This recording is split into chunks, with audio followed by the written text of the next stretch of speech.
नमस्कार दोस्तों, मैं Ramesh Sonkar DElEd second semester में टॉपिक लेके आया हूँ सर्वांगसमता का अर्थ। दोस्तों, सर्वांगसमता का अर्थ समझने के लिए यानी सर्वांगसम का अर्थ समझने के लिए आपको बिल्कुल सरल और सिंपल भाषा में मैंने ये नोट्स बनाए हैं और आप इसको, मेरा विश्वास है कि अगर आप इसको एक बार पढ़ लेंगे तो बिल्कुल आसानी से आपको याद होगा। तो इसको पढ़ने से पहले दोस्तों, आप मेरी चैनल को सब्सक्राइब और शेयर करना बिल्कुल ही ना भूलें। देखते हैं, आज पढ़ेंगे टॉपिक में सर्वांगसम का अर्थ। सर्वांगसम का अर्थ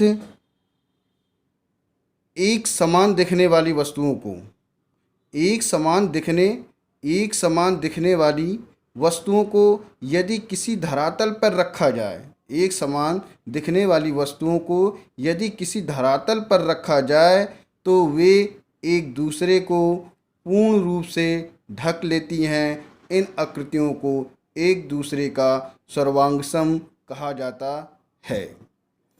यदि दोस्तों देखो, मेरे पास दो सिक्के हैं और ये क्या हैं, दोनों सिक्के कैसे हैं, बिल्कुल एक से दिख रहे हैं। कैसे दिख रहे हैं? एक से दिख लेंगे।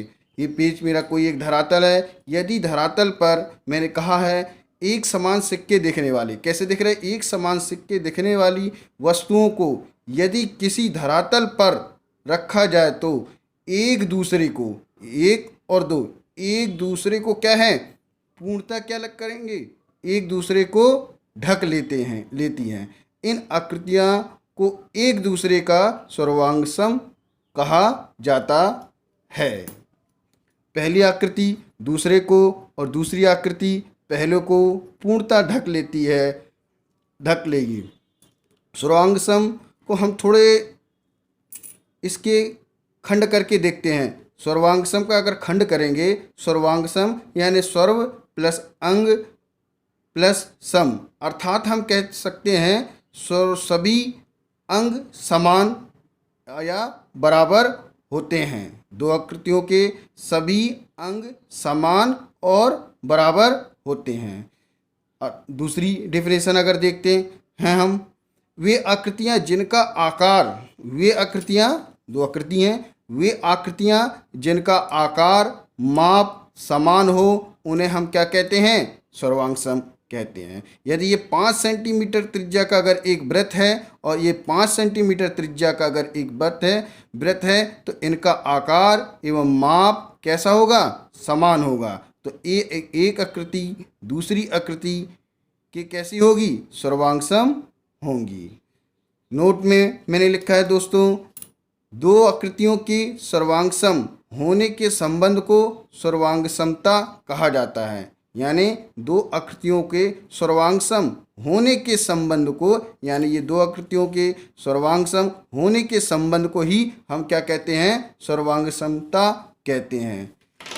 अथवा में है एक और दिया, मैंने बताया आपको, ज्यामितीय आकृतियाँ सर्वांगसम कहलाती हैं यदि उनका आकार एवं आकृति एक ही हो। उदाहरण में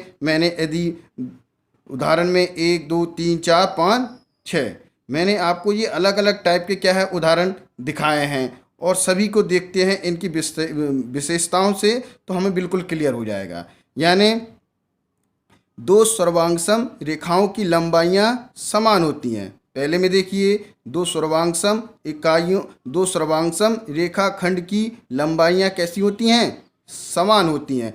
अगर ए बी 5 सेंटीमीटर की है तो सी डी भी 5 सेंटीमीटर की होंगी, अर्थात दो सर्वांगसम रेखाखंड की लंबाइयाँ समान होती हैं। दो सर्वांगसम कोणों की माप बराबर होती है। यदि एक कोण 90 डिग्री का हो तो दूसरा कोण 90 डिग्री का हो तो दोनों कोणों की माप कैसी होगी? बराबर होगा। दो सर्वांगसम वर्गों की भुजाएं और इसके अंदर बने कोण और इन दोनों का क्षेत्रफल कैसे होंगे? बराबर होंगे। नेक्स्ट देखो, दो सर्वांगसम आयतों की, दो सर्वांगसम आयतों की लंबाइयाँ चौड़ाई एवं क्षेत्रफल भी कैसे होंगे, बराबर होंगे। दो सर्वांगसम त्रिभुजों के संगत भुजाएं संगत कोणों तथा क्षेत्रफल के बराबर होंगे। यदि हम दो त्रिभुज बना लेते हैं तो उन त्रिभुजों की क्या है, संगत भुजाएं कैसी होंगी, संगत भुजाएं संगत कोण संगत क्षेत्रफल बराबर हैं। यानी तीनों त्रिभुज कैसे होने चाहिए, इक्वल होने चाहिए। दो समान वृत्तों के अर्धवृत्त, दो समान वृत्तों के, यदि दो समान वृत्त हैं तो इनके अर्धवृत्त परिधि क्षेत्रफल बराबर होते हैं। तो दोस्तों, हमने स्वर 8 पढ़ा है, सर्वांगसम का अर्थ और उसकी विशेषताएं और उसके उदाहरण देखे हैं। नेक्स्ट टॉपिक में हम पढ़ेंगे दूसरा, इसी का आगे वाला भाग। तो आप मेरे चैनल को सब्सक्राइब करना बिल्कुल ना भूलें और इसका लाभ अधिक से अधिक लोग ले सकें।